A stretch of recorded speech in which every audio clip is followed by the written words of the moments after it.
Why Russia is due a financial crisis. Brilliant is the source of this video.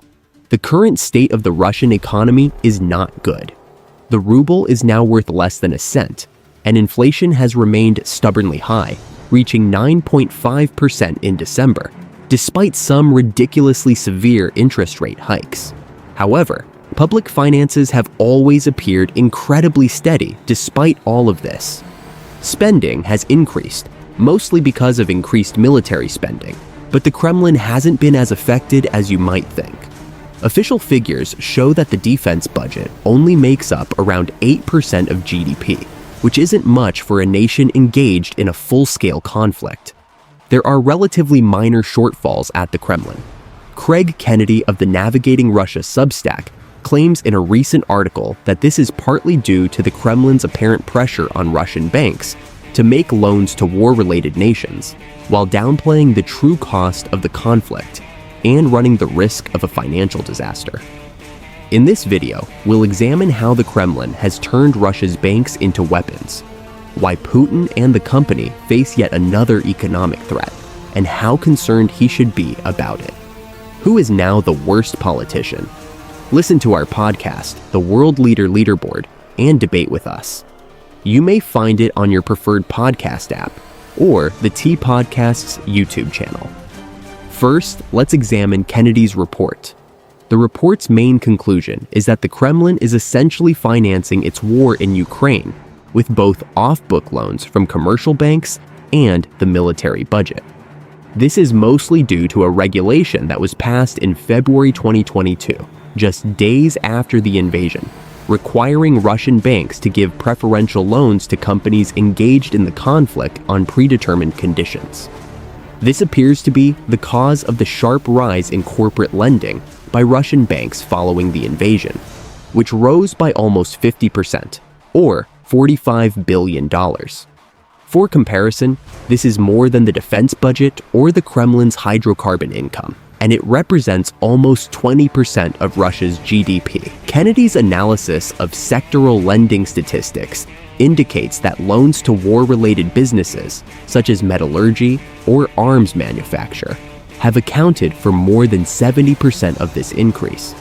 The crucial point to emphasize here is that these loans will typically be risky for the bank because the Kremlin most likely had to coerce banks into making them.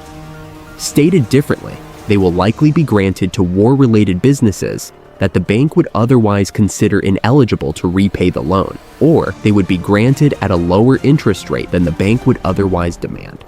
Lending has increased as a result. Not only did banks suddenly have a plethora of excellent Russian businesses to lend money to, but the Kremlin is pressuring them to do so at advantageous interest rates. Thus, an increase in total credit creation. Now, this shouldn't be a complete shock. The Kremlin did, after all, formally assert that it was only allocating roughly 8% of its budget to defense, which is high by global standards, but less than one might anticipate for a nation engaged in a full-scale land conflict.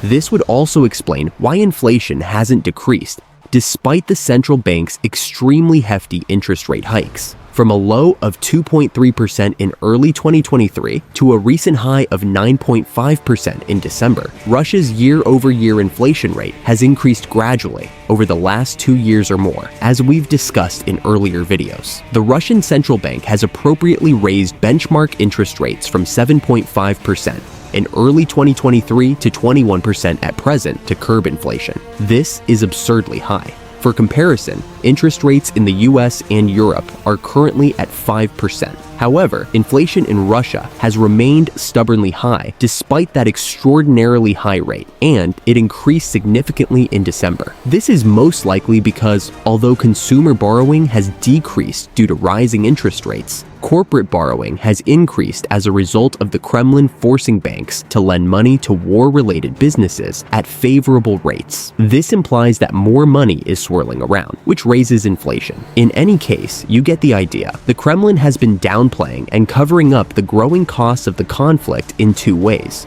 According to this view, analysts generally conclude that Russia is weaker than it appears, and that the West should tighten sanctions to cause a crisis in the Russian economy, and compel Russia to engage in negotiations on terms that are advantageous to Ukraine. The second view, put out by commentators like Adam Tooze, is that although this is bad news for the Kremlin, Putin and the company are not in immediate danger.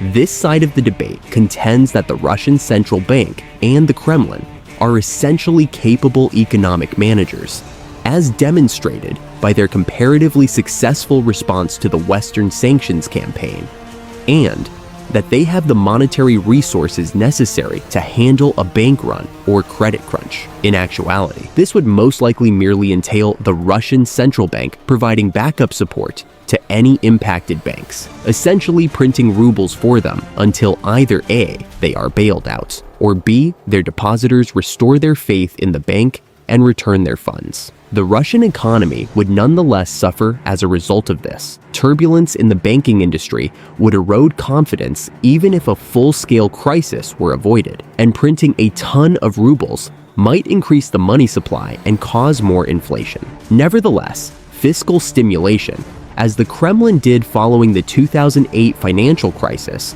could counteract a decline in trust. In actuality, inflation has posed less of a threat to Putin and his government than a minor annoyance. Not to mention that Russia's economy is already essentially blocked due to sanctions.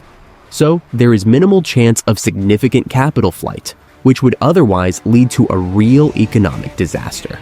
In any case, according to this study, the bad loans increase the economic dangers that the Kremlin is currently confronting, but they don't constitute a radically new problem or present Putin and company with a more pressing issue than the other long-standing problems that the Russian economy is currently dealing with, such as inflation.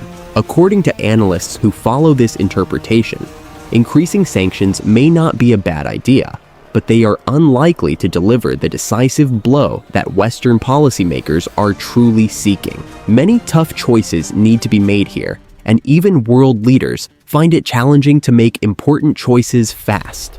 In conclusion, the Russian economy faces significant challenges, from a devalued ruble and persistently high inflation to the heavy economic burden of the ongoing war. Despite these issues, the Kremlin has managed to stabilize its public finances through coercive measures, including pressuring banks to provide preferential loans to war-related industries. However, these actions come with their own set of risks, particularly the potential for a banking crisis if these risky loans go unpaid.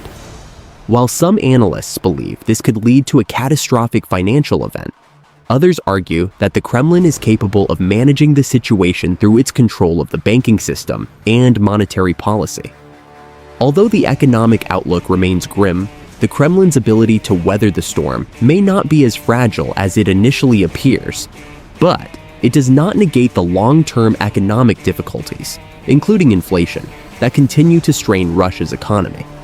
As the situation unfolds, the West may need to reassess its approach to sanctions, but the outcome remains uncertain, with many experts suggesting that sanctions alone may not deliver the decisive blow to Russia's economic resilience.